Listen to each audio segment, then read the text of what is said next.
pessoal, eu sou a professora Larissa Nunes e na aula de hoje nós iremos falar sobre sociedade no Egito Antigo.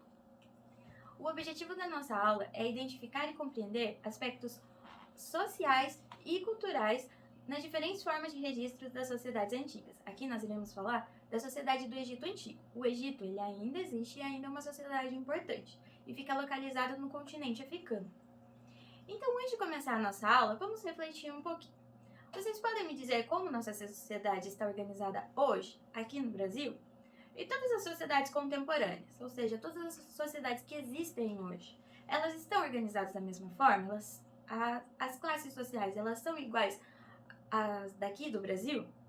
E existe uma grande diferença entre as sociedades atuais e a do passado? Será que existe essa diferença? Vamos conversar um pouco. E depois disso, nós seguimos falando sobre a sociedade no Egito Antigo. Então a gente pode entender essa sociedade através de uma pirâmide, onde aqui na base, a parte mais larga, estão os camponeses e escravizados. Os escravizados não eram a maior parte da sociedade, assim como os camponeses eram.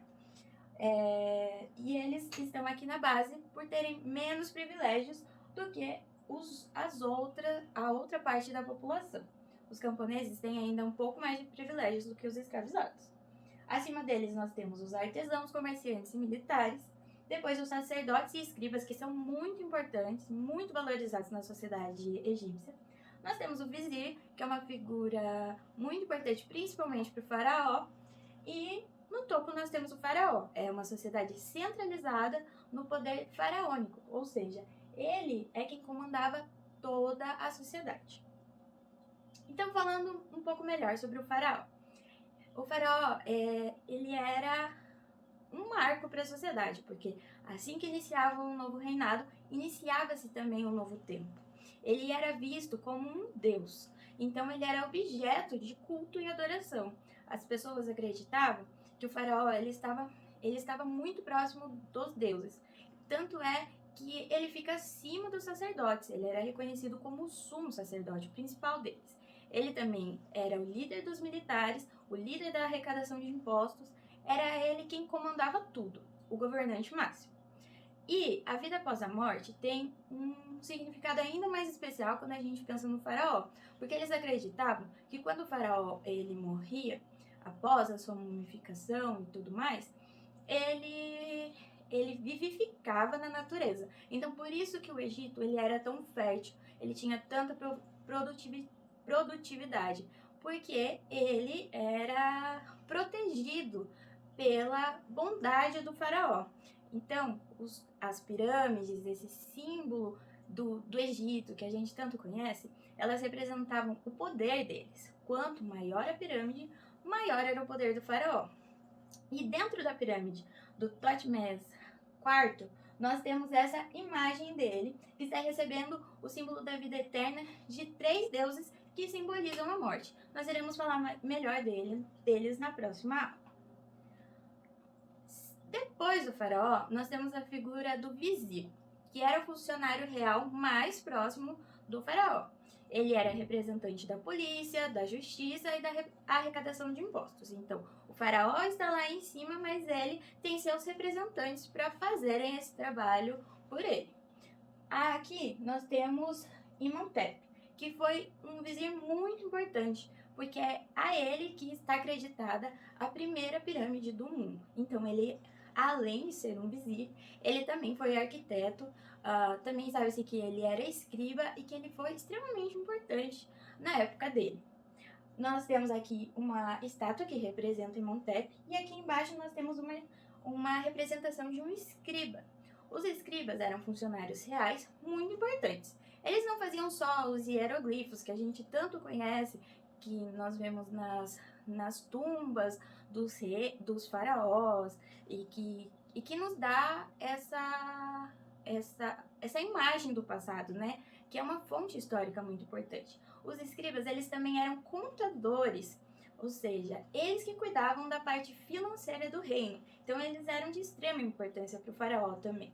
Eles que registravam as ordens reais, os resultados das colheitas e tudo mais. Então, era um trabalho de extrema importância naquela época. Depois deles, nós temos os sacerdotes. Aqui nós temos a imagem de um ritual fúnebre, de mumificação e tudo mais. E eram eles que administravam os templos e cuidavam dos assuntos religiosos. Mas é importante lembrar que, apesar deles serem importantes, eles ainda estavam abaixo do faraó, que era o sumo sacerdote. O sumo sacerdote era ele quem estava acima de todos os outros. Depois nós temos os artesãos, comerciantes e militares. Eles eram importantes porque o trabalho dos artesãos e comerciantes, eles se complementavam, já que os artesãos produziam as joias, os brinquedos, os móveis, os papiros, e eram os comerciantes que levavam esses produtos tanto pelo Egito quanto para outros lugares.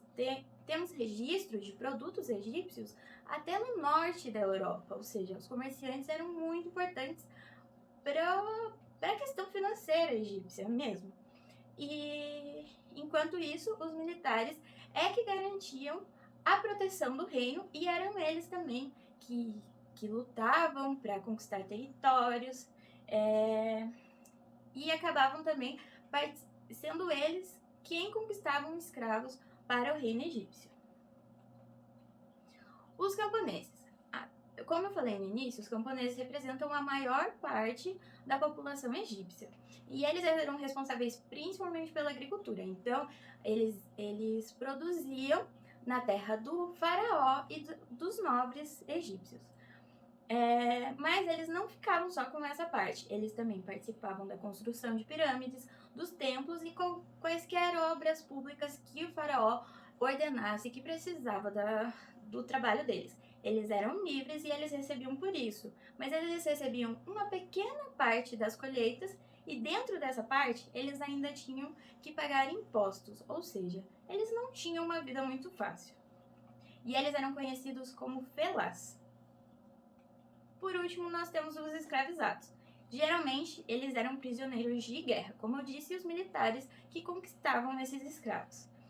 Eles ficavam encarregados dos trabalhos mais pesados, mas também eles poderiam trabalhar junto com o faraó, ou nos templos, ou trabalhar para a nobreza. O que a gente precisa entender é que eles ainda assim tinham alguns direitos. Não tanto quanto os trabalhadores livres, mas eles ainda assim podiam trabalhar, podiam participar do exército, eles podiam se casar, deixar herança, ou seja, eles possuíam bens. Então, agora que a gente conheceu um pouco sobre a sociedade do Egito e que vocês podem conferir ainda mais sobre esse material no livro didático de vocês, nós vamos fazer uma atividade de revisão. Então, a sala tem que se dividir em grupos de 5 alunos, vocês têm que escolher um nome para a equipe de vocês. E vocês vão pegar uma folha em branco e vão colocar um nome do grupo e o nome de cada integrante que está nesse grupo. E aí vocês vão anotar o número da questão que eu vou passar aqui no quadro e colocar também a letra da resposta. Eu vou dar um tempo de 2 minutos para vocês responderem, para vocês conversarem, pesquisarem no livro de vocês. E no final desse tempo, cada equipe vai me responder em voz alta qual foi a resposta de vocês. E a gente vai conversar rapidinho sobre essa questão para a gente revisar a aula de hoje. No final da aula, daí vocês me entregam essa folha. E lembrando que vai valer meio ponto essa atividade. A primeira questão é: qual das alternativas abaixo apresenta características da sociedade do Egito Antigo? A segunda é: qual era a principal autoridade depois do faraó? A terceira é: os camponeses, também chamados de felás, compreendiam a maioria da população e tinham uma vida muito difícil. Nas propriedades agrícolas, eles e os espaço estavam entre os altos funcionários. Para exercer sua profissão, eles deviam estudar desde os 5 anos de idade em escolas especializadas. Tinham que ter domínio da leitura, escrita e cálculo.